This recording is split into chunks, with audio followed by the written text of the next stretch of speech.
Guys, imagine करो एक ऐसी दुनिया जहां आपका फ्यूचर सेल्फ आपके सामने खड़ा है और आपको ही उसे मारना पड़े वरना आपकी पूरी लाइफ खतरे में पड़ जाएगी। सोचो जरा, क्या आप अपने प्रेजेंट को बचाने के लिए अपने फ्यूचर को मार पाओगे? आज हम एक्सप्लेन करने वाले हैं 2012 की mind blowing sci-fi thriller looper, एक ऐसी फिल्म जिसे टाइम ट्रैवल मूवीज में से एक बेस्ट माना जाता है। तो बिना वेस्टिंग एनी टाइम, चलो डाइव करते हैं straight into the story.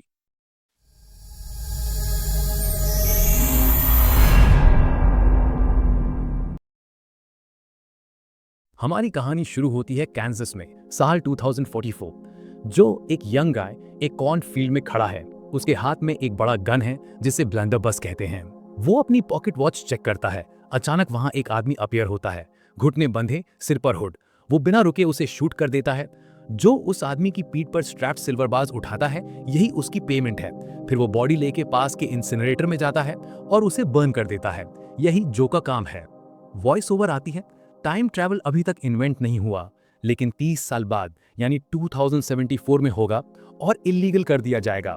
Future में बॉडीज को डिस्पोज करना आसान नहीं है। हर बॉडी पे ट्रैकिंग टैग्स लगे होते हैं। इसलिए क्रिमिनल ऑर्गेनाइजेशंस अपने टारगेट्स को पास्ट यानी 2044 में भेज देती हैं, सीधे लूपर्स के पास। लूपर्स उन्हें खत्म कर देते हैं और वो बॉडी टेक्निकली एग्जिस्ट ही नहीं करती। लेकिन असली ट्विस्ट यहां आता है। किसी दिन सिंडिकेट आपका लूप क्लोज कर देता है। मतलब आपके सामने आपका खुद का फ्यूचर सेल्फ भेजा जाता है और उसे मारना आप ही को होता है। आपको पता भी नहीं चलता कि वो आप ही हो। जब आपका लूप क्लोज होता है तो सिल्वर की जगह गोल्ड बार्स मिलते हैं। उसके बाद आप रिटायर कर लेते हैं और 30 साल तक जीते हैं, जब तक आपका समय नहीं आ जाता। तो अगले सीन्स में हम देखते हैं जो अपनी कार लेकर सिटी की तरफ निकलता है। सड़कों पर गरीबी, लोग फुटपाथ पर पड़े हैं, पूरा शहर जैसे दुनिया से कट गया हो। एक पॉन शॉप में जाकर जो अपने सिल्वर बार्स को कैश में बदलवाता है, जो थोड़ा फ्रेंच भी बोल लेता है, फिर अपनी फैंसी कार में बैठकर ड्राइव पर निकल जाता है। ड्राइव के दौरान उसका दोस्त सेथ मिल जाता है और दोनों मिलकर एक अपस्केल क्लब की तरफ निकलते हैं। बातों बातों में सेथ एक सिक्का अपने हाथों में लेविटेट कर रहा होता है, बस ऐसे ही कैजुअल। जो वॉइस ओवर में बताता है कि आजकल एक म्यूटेशन कॉमन हो गया है। लोग इसे टीके यानी टेलीकिनेसिस कहते हैं। लगभग 10% लोग इस म्यूटेशन के साथ पैदा होते हैं, लेकिन पावर इतनी कमजोर होती है कि वो सिर्फ छोटी छोटी चीजें ही फ्लोट करा पाते हैं, जैसे सिक्के।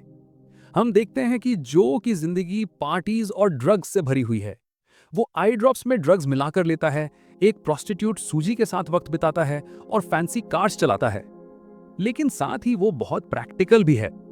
वो अपने सिल्वर बार्स को सावधानी से संभालकर अपने अपार्टमेंट के फ्लोर बोर्ड्स के नीचे छुपा देता है, ताकि रिटायरमेंट के बाद फ्रांस जा सके। एक रात सेथ घबराया हुआ जो के अपार्टमेंट में आ जाता है, सीधा उसकी विंडो से। जो उसे अंदर आने देता है। सेथ की हालत खराब है। वो कांपती आवाज में बताता है कि उसने अपना लूप रन होने दिया, यानी वो अपने फ्यूचर वाले वर्जन को मार नहीं पाया।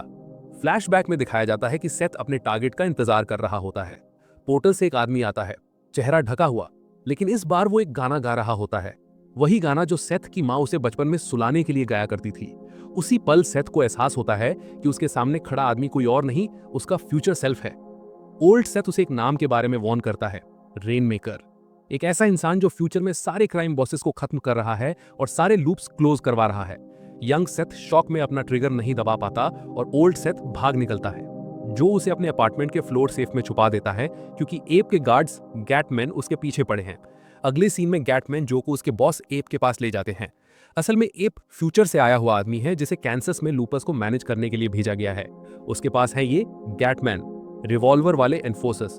रास्ते में हमें एक नया कैरेक्टर दिखाया जाता है, किड ब्लू, एक इमेच्योर और थोड़ा जेलस सा गैटमैन जो हमेशा जो से कंपटीशन महसूस करता है।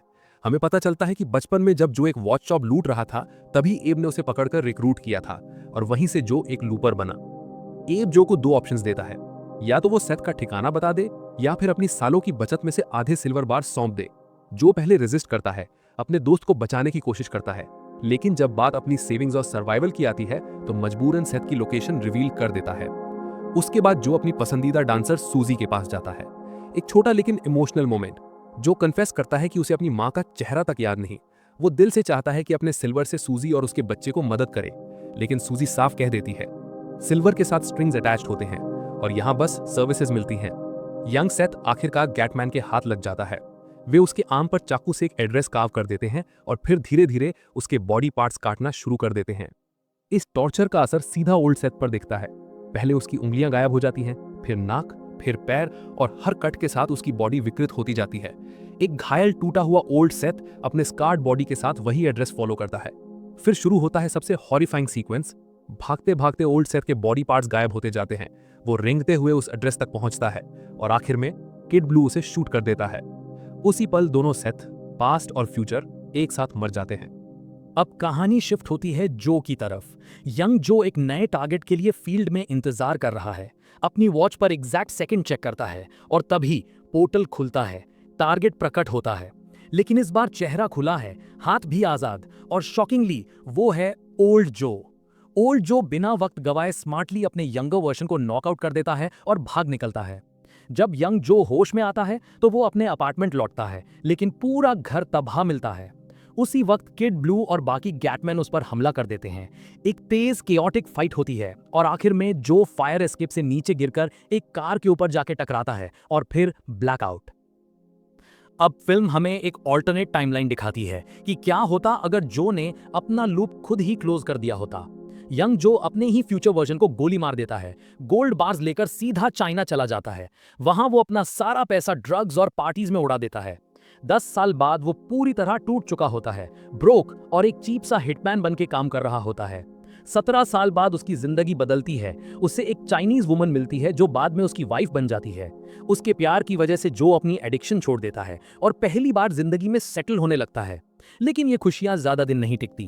3 साल के अंदर ही सिंडिकेट उसके घर पहुंच जाता है उसका लूप क्लोज करने के लिए। फाइट होती है और उस केओस में जो की पत्नी को गोली लग जाती है, जिससे उसकी मौत हो जाती है। अपनी जिंदगी और प्यार दोनों खो देने के बाद ओल्ड जो अपने कैप्टर्स को हरा देता है और टाइम मशीन का इस्तेमाल करके खुद को पास्ट में भेज देता है। इस बार उसका चेहरा खुला होता है और हाथ भी आजाद। ये वही पल होता है जब ओल्ड जो यंग जो को नॉकआउट करके भाग जाता है। फिर कहानी वापस प्रेजेंट टाइमलाइन में लौटती है। ओल्ड जो अब अपने यंगर वर्जन के एक्शंस को मेमोरीज की तरह महसूस कर सकता है। हम देखते हैं कि ओल्ड जो यंग जो का पीछा करते हुए उसके अपार्टमेंट तक पहुंचता है। वहां जाके वो सारे गैटमैन को मार देता है और बेहोश पड़े यंग जो को शहर से दूर एक सेफ जगह पर छोड़ देता है। जब यंग जो होश में आता है तो वो अपने हाथ पर एक एड्रेस कार्व करता है और वही एड्रेस ओल्ड जो के हाथ पर उभर आता है। इशारा समझकर ओल्ड जो उस एड्रेस की तरफ निकल पड़ता है। दोनों आमने सामने बैठते हैं। यहीं ओल्ड जो अपनी कहानी खोलता है, अपनी पत्नी के बारे में और उस आदमी के बारे में जो उसकी जिंदगी तबाह कर रहा है, the rain maker. Rain maker future का एक आदमी है जिसने अपनी मां को मरते हुए देखा था और आर्टिफिशियल जॉ के साथ बड़ा हुआ था। यही वही इंसान है जो फ्यूचर में सारे लूप्स क्लोज करवा रहा है। ओल्ड जो के हाथ में कुछ नंबर्स लिखे होते हैं, रेन मेकर के पॉसिबल बर्थ डिटेल्स। इन क्लूज को लेकर वो लाइब्रेरी जाता है और एक मैप बनाता है जिसमें 3 बच्चों के लोकेशंस मैच होते हैं। इन तीनों में से सिर्फ एक ही है असली रेन मेकर। असल में यंग जो को इनमें से किसी बात से खास फर्क नहीं पड़ता। वो बस ओल्ड जो को गैटमैन के हवाले करके अपना लूप क्लोज करना चाहता है ताकि अपनी प्रेजेंट लाइफ से चैन से जी सके। डाइनर वाले सीन के तुरंत बाद गैटमैन वहां पहुंच जाते हैं। एक जबरदस्त गन फाइट होती है और उस केओस में वो मैप फट जाता है। यंग जो के हाथ में मैप का एक छोटा सा हिस्सा लग जाता है और दोनों, ओल्ड जो और यंग जो, गैटमैन से बचते हुए अपनी अपनी दिशाओं में भाग निकलते हैं।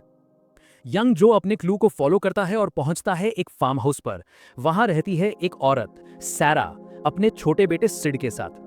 सैरा केन फील्ड्स में काम कर रही होती है। जब वो वापस आती है, सैरा जो को गन पॉइंट पर ले लेती है, जो उसे अपनी पूरी सिचुएशन समझाने की कोशिश करता है। सैरा बताती है कि जो नंबर्स ओल्ड जो के हाथ में लिखे थे वो असल में सिड की बर्थडे और हॉस्पिटल कोड है। अब यंग जो को समझ आता है कि ओल्ड जो 3 अलग अलग बच्चों को मारने वाला है, क्योंकि उसे नहीं पता कि इनमें से असली रेन मेकर कौन बनेगा। यंग जो फैसला करता है कि जब ओल्ड जो आएगा तो वो खुद उसे मारकर अपना लूप क्लोज कर देगा। सैरा भी उसे फार्म हाउस में रहने देती है ताकि वो ओल्ड जो को रोक सके और सिड की हिफाजत कर सके। उधर ओल्ड जो मैप फॉलो करते हुए बाकी 2 बच्चों के घरों तक पहुंचता है और कोल्ड ब्लडेडली उन्हें मार देता है। दूसरी तरफ हम देखते हैं सैरा सिड को पढ़ा रही होती है। अचानक सिड टैंट्रम्स फेंकने लगता है, गुस्से में चिल्लाने लगता है और हालात इतने बिगड़ जाते हैं कि सैरा डर के मारे खुद को एक कमरे में बंद कर लेती है। उस रात सैरा जो को घर के अंदर बुलाती है। दोनों एक इमोशनल और इंटीमेट मोमेंट शेयर करते हैं। सैरा अपनी टीके एबिलिटी भी दिखाती है। वो सिगरेट को हवा में फ्लोट करती है। सैरा जो को बताती है कि सिड उसका बेटा है, लेकिन शुरू में उसने उसे अपनी बहन के पास छोड़ दिया था। बहन ने ही उसे पाला और जब उसकी डेथ हुई तब सैरा वापस आई। वो इमोशनल हो जाती है, ये कबूल करते हुए कि उसने सिड को छोड़ दिया था और अब उसे इस बात का गहरा रिग्रेट है। वो कहती है कि चाहे कुछ भी हो जाए, अब वो हमेशा सिड को प्रोटेक्ट करेगी।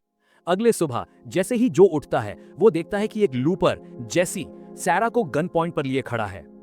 जो तुरंत सरेंडर कर देता है और जेसी से कहता है कि वो सैरा को छोड़ दे, वो खुद उसके साथ चला जाएगा। इसी बीच सिड जागता है। ऊपर से ये सब देखते हुए वो डर के मारे सीढ़ियों से नीचे गिर पड़ता है।